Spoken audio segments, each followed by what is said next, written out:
الرحمن الرحیم اللہم صلی علی سیدنا مولانا محمد والا آلہ وصحابہ وبارک وصلی وسلم علیہ۔ دشت تو دشت ہے دریا بھی نہ چھوڑے ہم نے، بحر ظلمات میں دوڑا دیے گھوڑے ہم نے۔ ناظرین گرامی، آج جب سیاسی منظرنامہ اور ملکی حالات دیکھوں تو میں دلی کے اس دربار میں چلا گیا جب اطلاع پہنچی کہ انگریزوں کی فوجیں قریب آ رہی ہیں، تو وہاں پہ بھی ایک رنگیلا بیٹھا ہوا تھا۔ اس رنگیلے نے کہا کہ دلی دور است۔ پھر تاریخ نے دیکھا کہ وہاں پہ کیا ہوا۔ وہ بادشاہ ظفر کو بھی آخر کہنا پڑ گیا کہ زندگی مانگ کے لائے تھے 4 دن، کو اس طرح کا شعر ہے کہ 2 پتہ نہیں کس میں کٹ گئے۔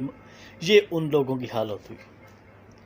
بادشاہ ظفر کو اس کے بیٹوں کے کٹے ہوئے سر پیش کیے گئے۔ غلطی کس کی تھی؟ رنگیلے کی تھی۔ رنگیلا بادشاہ ظفر کے بزرگوں میں سے تھا، باپ تھا یا دادا تھا۔ اور آج بھی وہی حالات ہیں، وہی داستان، وہی سلسلہ چل رہا ہے کہ دلی دور است کا ایک جملہ بار بار زبان سے دہرایا جا رہا ہے۔ یہ نہیں دیکھا جا رہا کہ عوام کے اندر اس سسٹم کے خلاف بغاوت پیدا ہوتی جا رہی ہے۔ میں آج ایک بڑی اہم بات کرنے جا رہا ہوں۔ رب کائنات کا قرآن کہتا ہے کل نفس ذائقۃ الموت، تمہیں موت آنی ہے اور ہر صورت آنی ہے۔ مجھ جیسے شخص کو اگر کوئی موت کا خوف دے تو اسے موت کا خوف نہیں ہوگا، کیونکہ رب کائنات کا جو حکم ہے وہ اٹل ہے۔ ایک نہ ایک دن میری سانسیں رک جانی ہیں، لیکن میں ان سانسوں کو بچانے کے لیے کہ جب ایک موت اٹل ہے، کسی نہ کسی موقع پر آنی ہے، تو آج میں اس موت کے خوف سے ان سانسوں کو بچانے کے لیے اگر میں حق بولنا چھوڑ دوں، سچ بولنا چھوڑ دوں، تو یہ اپنے ضمیر کے ساتھ بھی ظلم ہوگا، اپنی زندگی کے ساتھ بھی ظلم ہوگا۔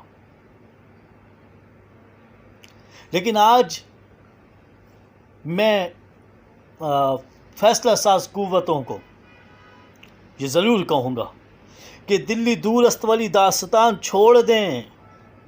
یہ نہ ہو کہ کہیں رنگیلے والا انجام ہو آپ کا۔ ہمیں ہمارے انجام سے مت ڈرائیے۔ ہم قربانیوں کا وہ منبع ہیں جو 1400 سال سے دیتے آ رہے ہیں۔ ہاشمی خون ہوں، کبھی کربلا میں کٹے، کبھی بدر کے میدان میں زخم کھائے، کبھی احد کے میدان میں زخم کھائے۔ ہم ہاشمیوں کو یہ زخم کھانے کی پرانی عادت ہے، لیکن اس ملک اور اس قوم کو بچا لیجیے۔ مجھے اپنے انجام کی فکر اب کم ہی رہتی ہے۔ فی امان اللہ۔